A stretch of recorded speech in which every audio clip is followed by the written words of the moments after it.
What's up, everyone? My name is Joe LaLeune, and welcome to the Three Phase Podcast. Today, we're talking about why so many athletes train hard, do everything right in the gym, and still don't get the results they expect.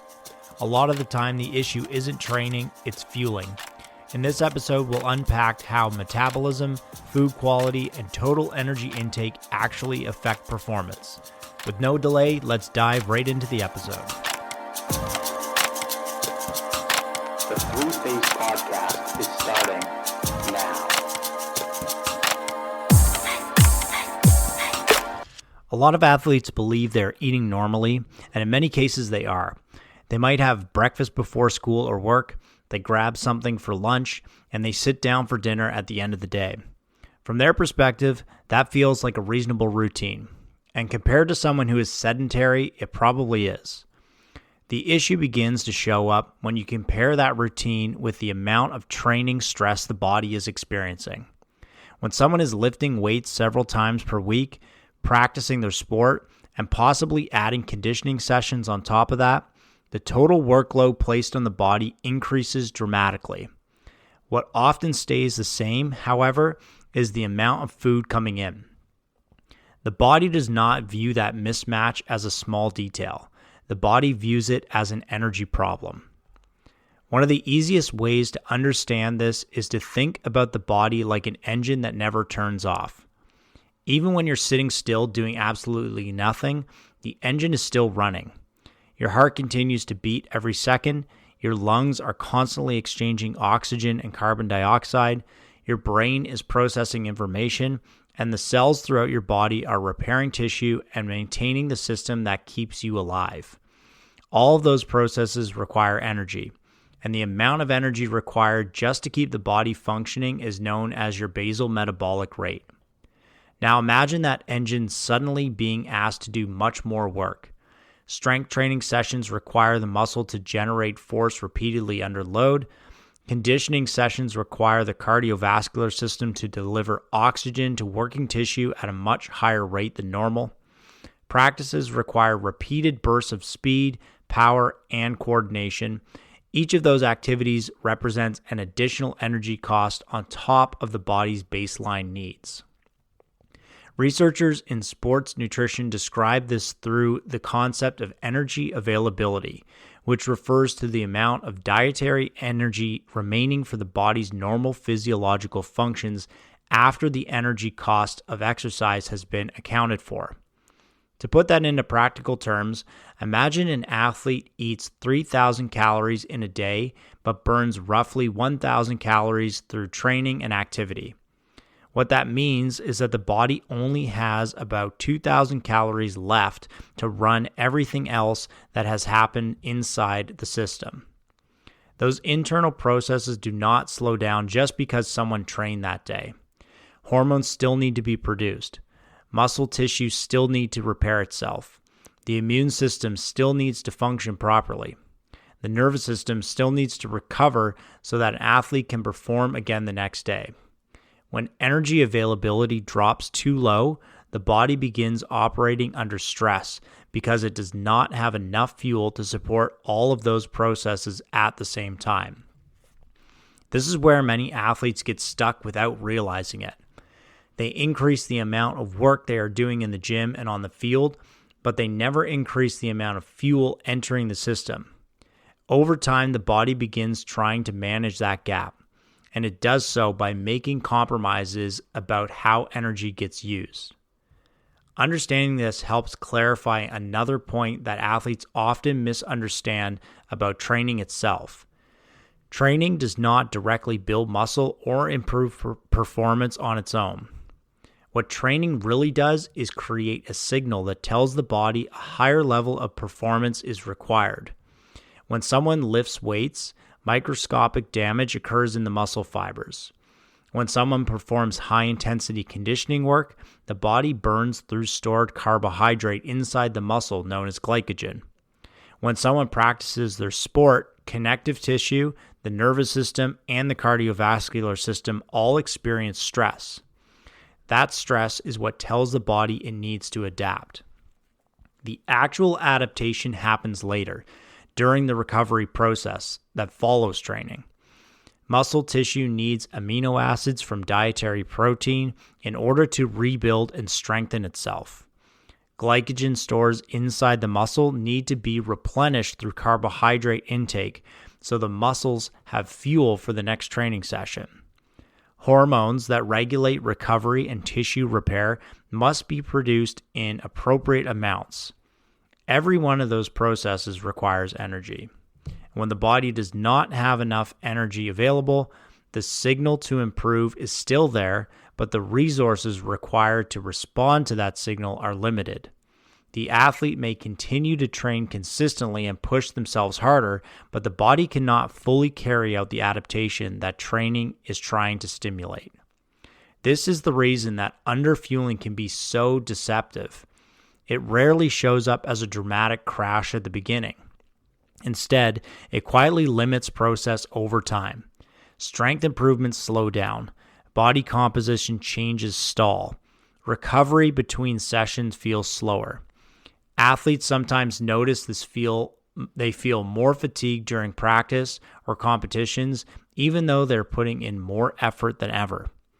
What is actually happening in many of these situations is that the body is simply trying to manage its energy budget. If the body has limited energy available, it will always prioritize survival first. Essential systems such as the brain, the heart, and the organs must continue functioning regardless of what else is happening. From the body's perspective, building additional muscle tissue or improving athletic performance is not a survival requirement. Those adaptations become secondary when energy is scarce. That means an athlete can be training extremely hard while still struggling to improve simply because the body does not have the resources it needs to rebuild itself properly. I remember working with a high school athlete several years ago who illustrates this point perfectly. He had a clear goal of playing at the college level, and he knew he needed to become bigger and stronger in order to compete. We had a full off-season to work with, which gave us a great opportunity to develop his physical abilities through structured strength training.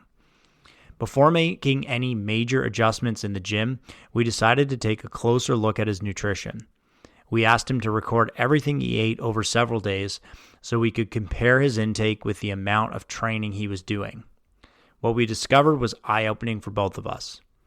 For the amount of activity he was performing each week, he was eating roughly half of what his body actually required. From his perspective, he felt like he was eating a lot. He had meals during the day and occasionally grabbed snacks, and he rarely felt extremely hungry. But when we compared his intake with the energy demands created by his training schedule, it became clear that his body was operating in a constant energy deficit. Once we showed him the numbers, he began gradually increasing his food intake. At first, it felt like a lot of food to him, which is a common reaction for someone who has been under-eating for an extended period of time. Over the next several months, however, the changes were unmistakable. His body weight increased in a healthy way, his strength numbers improved dramatically, and his energy during practices became much more consistent. Recovery between sessions also improved, which allowed him to train harder without feeling constantly drained. By the end of that offseason, he had added a significant amount of muscle and strength and earned a spot on a college roster. The interesting part of that story is that the training program itself was not radically different from what many athletes do. What changed was the environment inside the body. Once his nutrition matched the demands of his training, the body finally had the resources it needed to respond properly to the stress we were applying in the gym. And in the following offseason, we kept training, kept at his nutrition. He saw even more improvement in strength and size and went from a third string player to a starter in the following season. Another piece of this conversation involves the quality of the calories athletes consume. While the total amount of energy someone eats is important, the composition of that energy also matters. Different foods provide different nutrients that influence recovery, metabolism, and overall health. One way to visualize this is to imagine two foods that contain roughly the same number of calories. A candy bar and a bowl of vegetables might both contain around 200 calories, but the body experiences those foods very differently. Vegetables provide fiber, water, vitamins, minerals, and plant compounds that support digestion and metabolism. A candy bar provides energy quickly, but contains far fewer of the micronutrients required for long-term health and recovery. For athletes, carbohydrates are especially important because they replenish muscle glycogen, which is the primary fuel used during high-intensity exercise. Protein provides amino acids that allow muscle tissue to repair and grow stronger after training. Healthy fats support hormone production and help regulate inflammation. Vitamins and minerals support everything from oxygen transport to immune function. When athletes eat a balanced diet that includes adequate amounts of these nutrients, the body becomes far more capable of adapting to the stress created by training. One of the most important lessons athletes eventually learn is that improvement in sport is rarely about a single factor.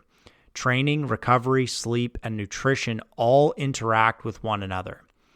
When one of those pieces is missing or inadequate, it limits how effective other pieces can be. Food is often the piece athletes underestimate because it feels ordinary compared to the intensity of training. But when fueling finally matches the workload the body is performing, progress tends to accelerate quickly. The body is remarkably capable of adapting when it has the resources it needs. The realization often becomes a turning point for athletes who have been working hard but not seeing the results they expected. Once nutrition supports training instead of limiting it, the improvements they have been chasing finally begin to show up. Something as simple as eating enough can become one of the most powerful performance strategies an athlete ever learns. One of the best coaches who talked about the relationship between training and nutrition extremely well was Charles Poliquin.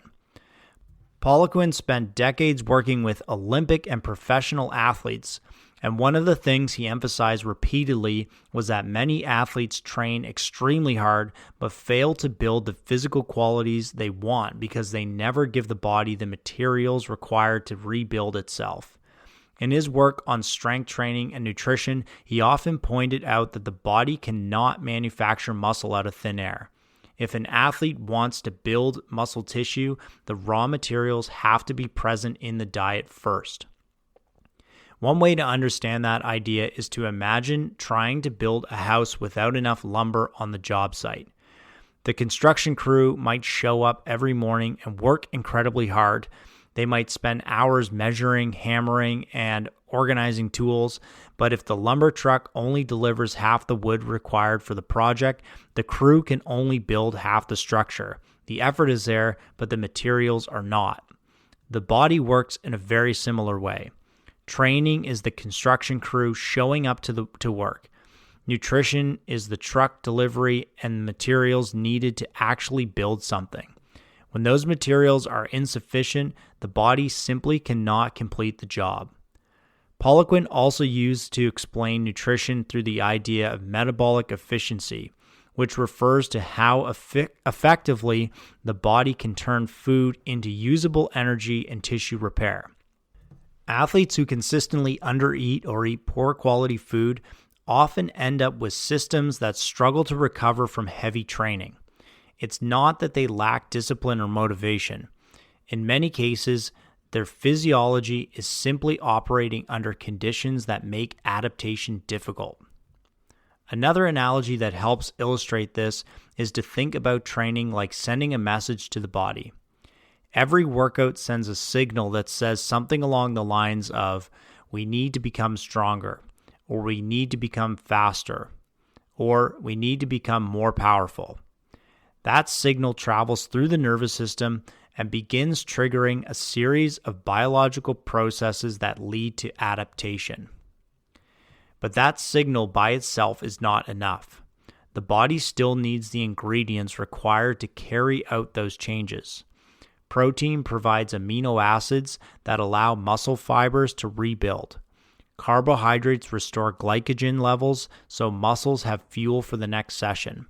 Fats help regulate hormones that influence metabolism and recovery.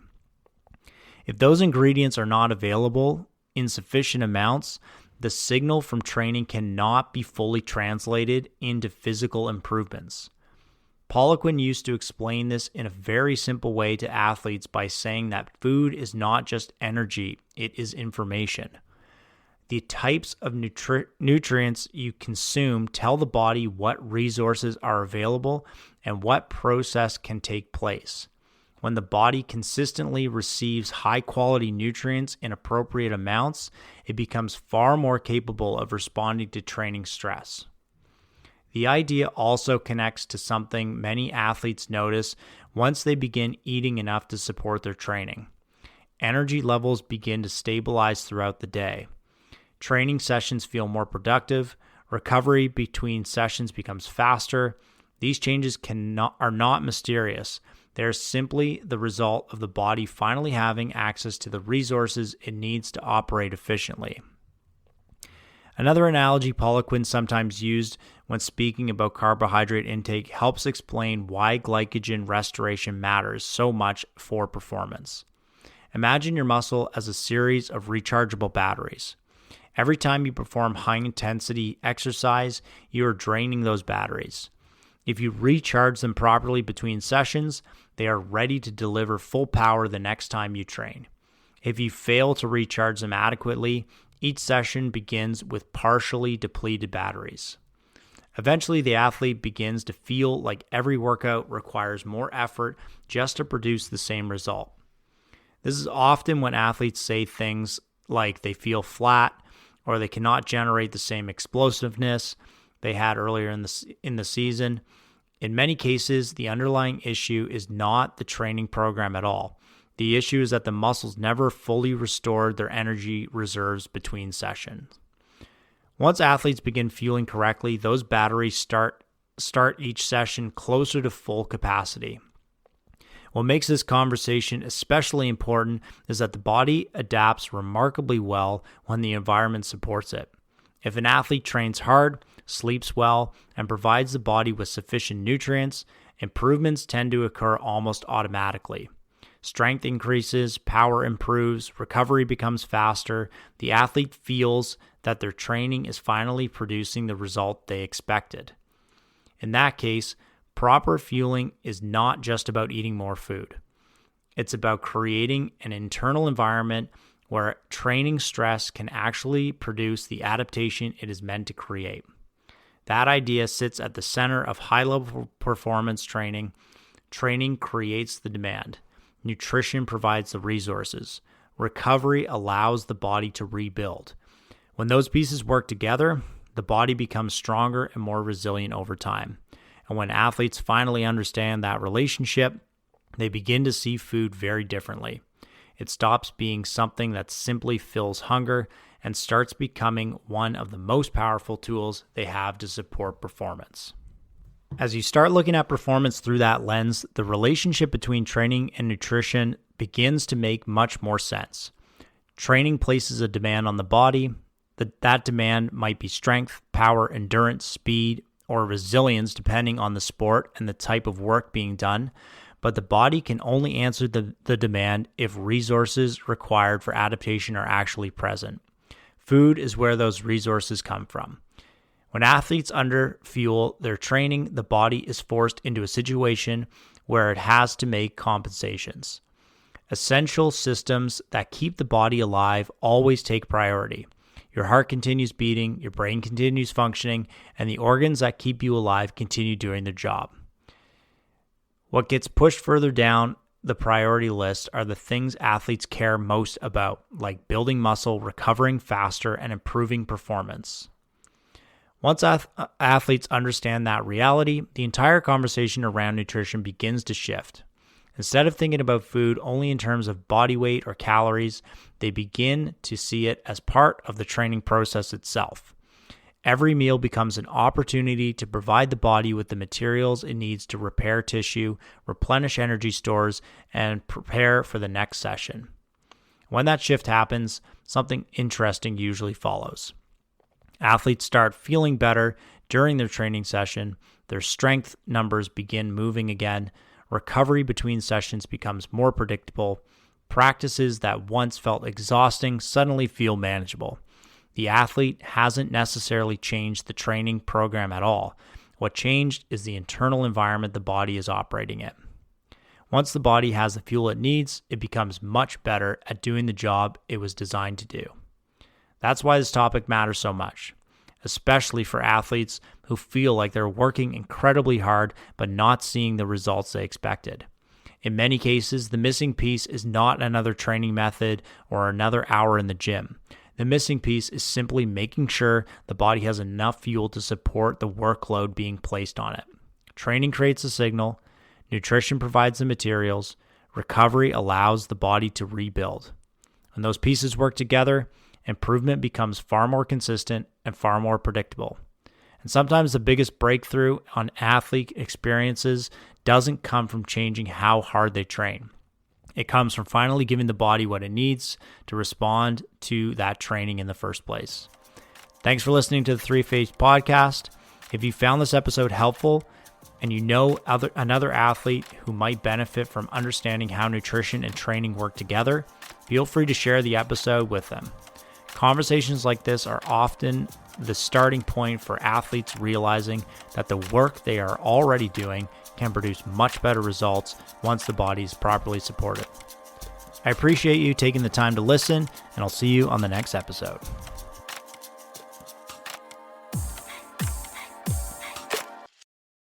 Thank you everyone for hanging in for the full episode. I appreciate you all.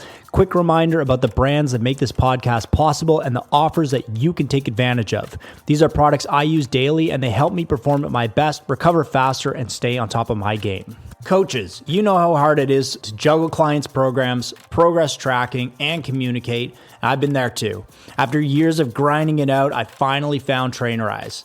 It brings everything I need for coaching into one platform. Whether I'm onboarding new clients, scaling my business, or keeping people accountable, it just works. I've tried other platforms over the years, but for the last 3 years, Trainerize has been my go-to. It's easy for me to grow and for my clients to stay consistent. If you're a coach looking for flexibility and simplicity, check it out. Use the link in the show notes to get your first month with Trainerize for free. Here's the thing. Good sleep and recovery aren't optional, especially if you're trying to train hard, stay sharp, and keep up with life. That's why I use Bioptimizers. Magnesium Breakthrough and Sleep Breakthrough have been game changers for me. I've tried other products, but these ones deliver. High quality ingredients and noticeable results. If you want better sleep, digestion, or recovery, Bioptimizers fills the gaps your diet can't. Trust me, you'll feel the difference. Use the link in the show notes and the code 3phase10 to get 10% off your order. I used to stress about getting perfect sleep, and ironically, it ruined my sleep. That's when I started using Whoop. Whoop gave me clear insights on my recovery, strain, and sleep patterns, so I stopped guessing and started optimizing. It created a positive feedback loop for better sleep, better decisions, and better training. If you want to train smarter and recover better, Whoop is the tool you need. Use the link in the show notes and get the device and your first month with Whoop for free. Nutrition is the foundation of performance. That's why I trust ATP Labs. From Supreme Beef to MyoPrime Creatine and Pure Essential Amino Acids, these products fill the gaps in my nutrition and help me recover faster, train harder, and perform at my best. ATP Labs uses high-quality ingredients you can feel good about, and you'll feel the difference. If you're serious about fueling your performance, check them out. Use the link in the show notes and the code 3phase10 to get 10% off of your orders. Thanks for sticking it out through the ads, and we'll see you on the next episode.